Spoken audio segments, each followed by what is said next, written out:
YouTube, what up? It's your boy KT, man. Today we back at it with another video, man. And as y'all know, man, I box, man.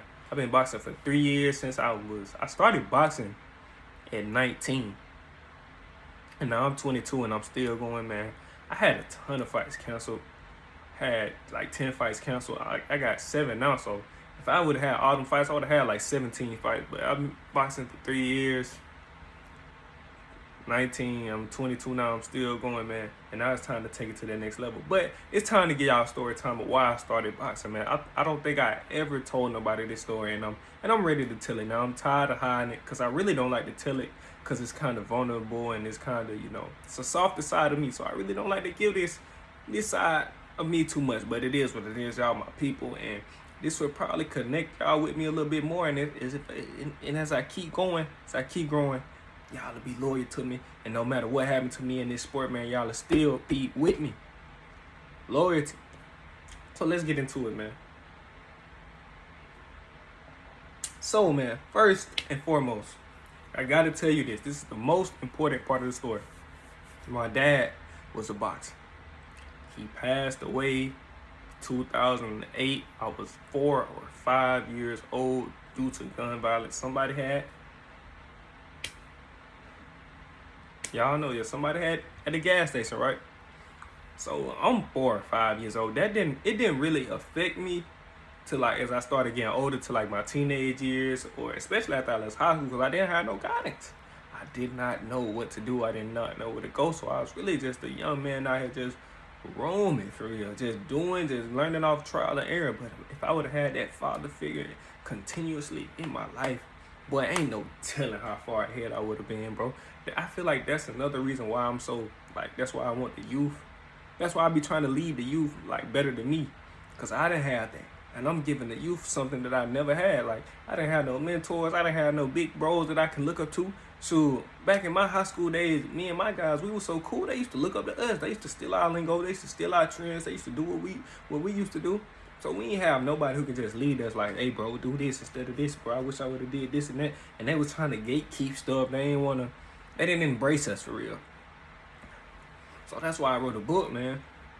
I ain't trying to say I book, but yeah, I wrote the book, Knowledge is Power. Things I wish I would have known at that age. So I write that book and just give it to the youth, man. I ain't had nobody reading books when I was 14, 16, 17, 18. So yeah, that's why I'm always trying to give advice and stuff like that, because I didn't have that. I wish I would have had it, but I didn't have it. Coffee break. And sometimes I always think to myself, man, if I had that, boy, ain't no telling how good I'm be, because I already had the hard work and the discipline. I just didn't have nowhere to put it. I just didn't have nobody to guide me and stuff like that. So yeah, it is what it is. And I would have been better with women too. I have made a lot of trial and errors with relationships and dating coming up as a young man, because I didn't know how to treat women. I didn't know how to treat them. Feel me? Sometimes I was too soft on them. Because growing up with a single mom, you gonna try to treat women like they do no wrong and stuff like that, and treat them overly nice, and that's just gonna lead women to disrespect you. Because if you're too soft to a woman, they gonna run over you, and you can't let a woman run over you, bro. You can't. We are called to lead the woman. A woman cannot lead us, because once they try to lead us, everything just go downhill from there, man. That's another video though. So yeah, my dad was a boxer, man. He was a really good boxer, bro. Like, I didn't know he was that good. I didn't hear stories. He used to train with Deontay Wilder, cause he came up. I'm from Tuscaloosa, Alabama, T-Town, Alabama, home of the Bronze Bomber Deontay Wilder. I go to his gym, so my dad came up boxing with him. I heard a story that he was finna go to China and try out for the Olympics with Deontay, or something like that. But yeah, my dad came up under Deontay, a guy named Keandre Leatherwood, Cuz Hill. All of them. That's how my dad came up. He was a real good boxer, and he passed away right before he was finna go pro. So I'm playing football coming up, but him boxing always played in my mind. Like, it always was a thought, but I never really entertained that thought because I was so locked in with football. And plus, I wouldn't even was gonna have a ride to the boxing gym. The boxing gym about 20 minutes away from where I stay. I ain't have no car, and my mama's single working mom. She don't when she get off of work, It's time for her to go to sleep. She is not finna drive me 20 minutes to the gym and then 2 hours later get up from her sleep. She probably in a good sleep and pick me up from the gym. My mom is not finna do that. So I couldn't. I ain't gonna say I couldn't, but it would have been very hard for me to box at a younger age, even if I wanted to, just due to my situations. Even if I wanted to. So I was playing football. Football was more convenient for us, and football worked for us, and I was knee deep in football. So I went to Hillcrest High School. Shout out, hey, go Patriot, man. Hillcrest High School, I was knee deep in it, and I was locked in. I was determined. I was obsessed with being the best cornerback I can be in my Hillcrest times. You feel me? And I was a pretty good cornerback, man. I started off at a 6th-string running back. Then I was like, hey, bro, I'm coming into my junior year. I ain't finna ride the bench. I see y'all need a cornerback. Text the coach, can I move the cornerback? He said yes, and I dedicated and obsessively trained hard as heck to become a cornerback. And then next thing you know, I'm starting. And then next thing you know, I'm having a good season. Next thing you know, I evolved to a leader on the team. Then I evolved to a star cornerback in the city. If y'all don't know, I used to catch a pick and draw the box. I was doing the box in 2021 before it got popular. I kid you not. If you see anybody in T-Town doing the box, they got that from me. I'm going to put the clip in there because I'm not doing no capping. I started the box. No cap. 2021, October 2021. I'm going to come with receipts. Once I did that box, everybody started doing it. So it came from me. So yeah, start cornerback or whatever. Then we go, my senior season, we go to 4th round of playoffs, lose to Hueytown. They had Earl, Showtime, all them stuff like that. Earl, Glizzy, them. They had them. We lost to them. They screwed us. They went on to play Clay Top. I don't know who won. Doing football career over right now. So, football career over. Nah, I ain't gonna say it's over because I went to JUCO. But yeah, it's done for right now. So, I went to the boxing gym one time. I enjoyed it. I was like, okay, I'm rocking with it. Then, I was 18 at the time. I'm rocking with it then. But I ain't go back because I was still focused on football. So, I leave and go to JUCO. I went to a JUCO in Arizona called Gila River Hawks, Phoenix, Arizona, Gila River something. Boom, I go down there and dominate. That was one of my best seasons. I was so locked in, but I told myself, man, I'm going to give this stuff one shot and just see how far I can go. Went down there. I had a great season, man. I was booming people, all that, bro. Like, I was going crazy. But, people just overlooked me because of my size and the competition I was playing. But I was dominating the competition because them guys out there were booty, man. But I talk about my JUCO story a lot. Y'all just scroll on the videos and y'all can find it. So yeah, as I'm down there, cuz hit me up. I was like, man, cuz the coach, he hit me up. He like, how you doing? Doing good. And I was like, when I come down there, I'm gonna give boxing a shot. So JUCO season is over. JUCO season over. Get home. As soon as I get out the flight, I shoot straight to the boxing gym. He put me to work, man. This was one of the most exhausting workouts there is, because I'm thinking it's sweet. I'm thinking, man, it's boxing, man. I play football. Y'all don't know nothing about no football, man. I'm finna tell y'all little boxing boys up, boy. I'm a whole different boxer, boy. I'm a football player. I play football.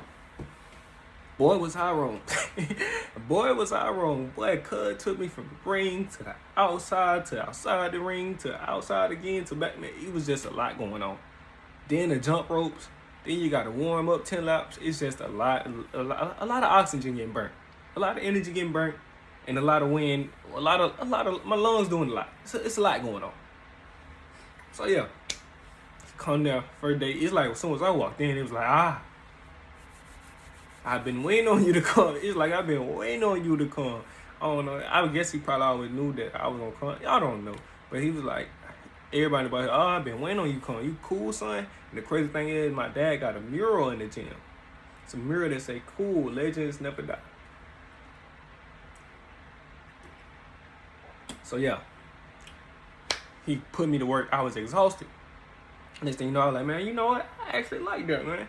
So I come back again because I just love to work. I love to put in the hard work until like, well, you feel like you almost finna, it might sound crazy, I almost finna pass out. Then I keep pushing. That's how you know I'm working. Like, I love that. Football I did it, but boxing is different. So yeah, cool. So I was doing that for a couple of months. But then I was still, in the football mode. You feel me? Because I just got done playing football. Like, I'm still thinking I'm finna go play football at college somewhere, but it never turned out that way. I guess it was God telling me, man, look, your football story is done, but we got something better for you. We got something better for you. We got boxing. And you one of the first boxers in T-Town that's from the culture. I ain't gonna say I'm a street nigga, but I did used to play in the streets a little bit. I'm gonna be honest. I used to play in the streets a little bit. I used to play in the streets with the girls. I used to smoke a little weed. I even sold a little bud. You feel me? I used to play in the streets. So I'm gonna keep it G. I used to play in the streets. So I was like the first dude from the culture, street culture of T-Town to start boxing. And I was ashamed of it at first because I was like, man, they dude lame. Because in T-Town, it's football or die. And it was like, man, this dude lame. He boxing now. He don't play football no more. It's over with. But it was really, I had to embrace it because I went to where I was celebrated, not tolerated. It felt like every time I went to go play football, it felt like I was tolerated. Nobody wanted to pour into me no more. Couldn't find the right coaches, and it was just so hard doing it by myself. I was damn near depressed. But when I went to that boxing gym, it was like I was rejuvenated. Everybody pouring into me. I'm getting a lot of love. I'm getting a lot of affirmations. The start of the journey was so fun, you feel me? And it was like people been wanted me to do this. And even people said it's my destiny. And then I shot the video. I had the little blue polo shirt on. I shot that video, posted it, and that mother went crazy. Next thing you know, locked in with it. You feel me? I was locked in with the boxing, and I had my first fights and stuff like that, bro. It's just been a journey, man. It's been a long journey, man. And I finally had to give up football, you know. Football it holds a big place in my heart, but I had to let it go for something better, man. So when God got you something new, man, don't be afraid to let the old stuff go. Sometimes you gotta let the old stuff go to get something better, bro. You gotta trust God. You gotta have faith, man. You gotta let it go because God got something better. He closing one door to open another. He gonna close this door to open something better, and you just gotta trust him, man. And I did. I trusted him. I let the football go, but when I let it go, it was like a grieving process, man. It was like some days I'd be chilling. Some days it just hit me like, dang, I ain't playing football no more, and I'd just be sad. And then I'd leave the boxing gym to go and try to play football. And that used to just mess me up. It used to mess my whole boxing journey up because I just was keep trying to go back to the old me. That's one thing. That's a hard thing about me. Like, it's hard for me to quit. It's hard for me to give up something. It's hard for me to give up on love. It's hard for me to give up on a friendship. It's just hard for me to give up. I always try to go back and fix things. But once a door is closed by God, you got to let it stay closed. You can't try to go back and fix it. You got to let it go. Stay closed, because God closed that door for a reason. God is sovereign. God is authority. God know what he's doing, so you got to trust him. He's closed for a reason, and just keep moving forward. You can't keep looking back in the rearview or to slow you down. And that's what I used to do. I used to go look back at the rearview and go try to play football. And I could have been farther ahead in my boxing journey. But it is what it is. I learned it now, and I'm glad I did it while I'm young. You know, I'm old in the boxing game. I'm 22. I'm still amateur, but at the end of the day, I don't care, bro. I ain't doing this for nobody. I'm doing this for myself, man. And you never know how far I can get. I'm putting the content out, I'm putting the work in, and I'm just enjoying the journey, bro. I ain't doing this for the money. I'm just doing it for the love of it, bro. So, yeah, man, this is a story of why I started boxing. Not more of the story, bro. Mainly because of my dad, man. My dad really just put the thought in my head, because I used to walk around seeing belts at my grandma's house. His mom used to see a belt. And everybody should be like, he a boxer. Then on his grave, his tombstone, it say King of Boxing. So it was like, man, it was always a thought in my head. But once I finally let go of football, I just finally went to it, and I actually enjoyed it. And I'm living it, bro. I'm living it, man. So hope y'all enjoyed this story time, man. I hope this story time motivated, inspired, and I hope it gave you a little bit of laughs. But this is a story time of why I started boxing. I never told this story, but I finally told this story, man. I'm going to keep going. I'm going to keep grinding. And we're going to see how far we can take this, man. It's your boy KT, and I'm out. Peace.